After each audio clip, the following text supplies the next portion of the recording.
Dear students, let's start second part of the chapter tribes, nomads and settled communities. And today's topic is how nomads and mobile people live. As we discussed yesterday in the previous video, nomads, the people who moved from one place to another place, also known as mobile people, those who moved with their entire family and their goods and other things, clear? And this was their lifestyle, moving from one place to another place, right?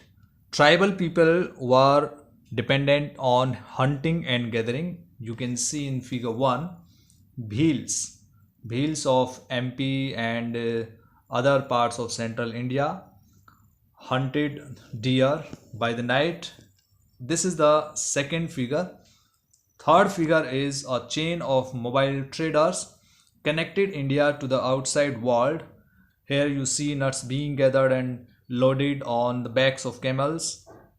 Central Asian traders brought such goods to India, and the Banjaras and other traders carried these to local markets. Sometimes Banjaras used to sell these kinds of products to the people directly.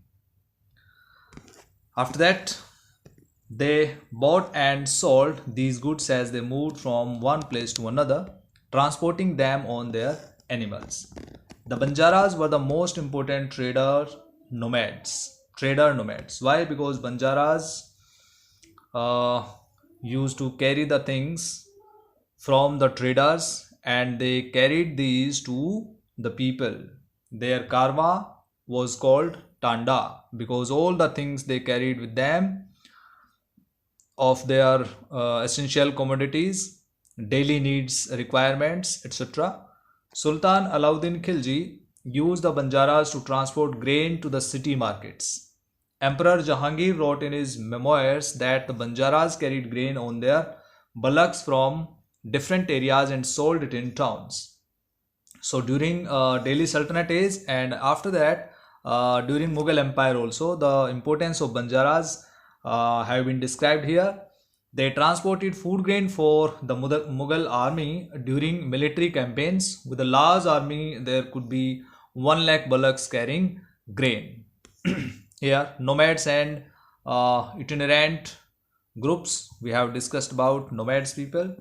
The Banjaras, Peter Mundi. This is the description by Peter Mundi, an English trader who came to India during the early 17th century, has described the Banjaras.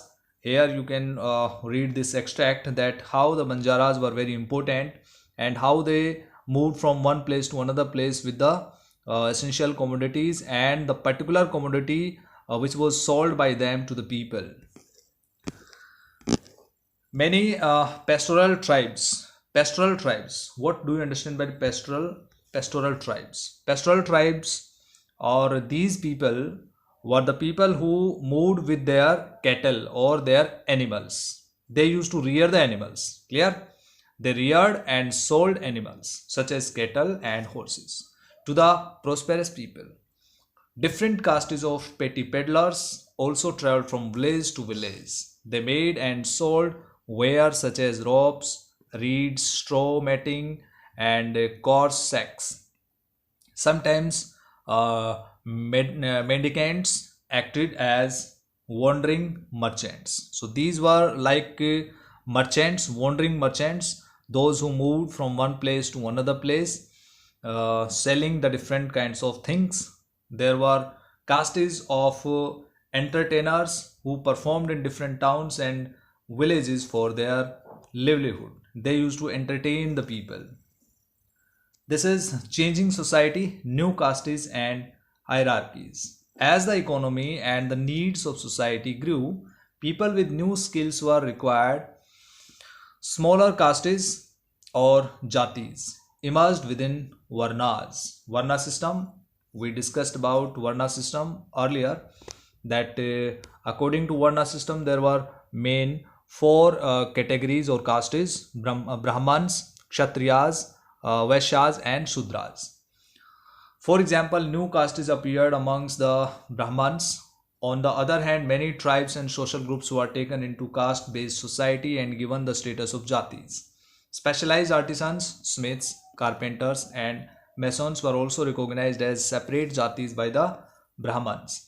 Jatis rather than varna became the basis for organizing society. So rather than varna system, now jatis became the main base of the organization of the society, or with the organizing society.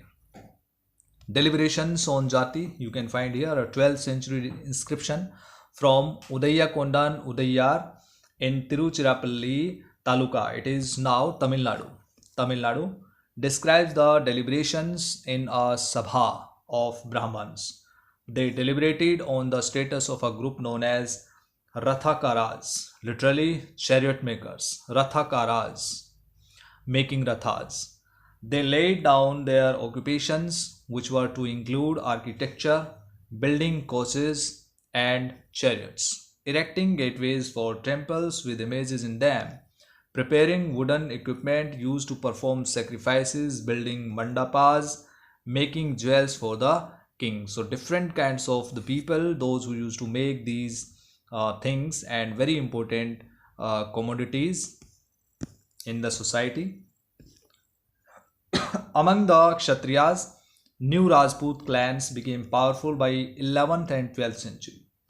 This is about Kshatriyas. They belong to different lineages such as Hunas, Chandelas, Chalukyas, and others. Some of these too had been tribes earlier. Many of these clans came to be regarded as Rajputs. So Rajputs were Kshatriyas. They gradually replaced the older rulers, especially in agricultural areas. Here a developed society was emerging and rulers used their wealth to create powerful states. The rise of Rajput clans to the position of rulers set an example for the tribal people to follow. Gradually, with the support of the Brahmans, many tribes became part of the caste system, because these kinds of people were supported by Brahmanas, and but only the leading tribal families could join the ruling class. A large majority joined the lower jatis of caste society. Those people were considered lower castes. On the other hand, many dominant tribes of Punjab, Sindh, and the northwest frontier had adopted Islam quite earlier.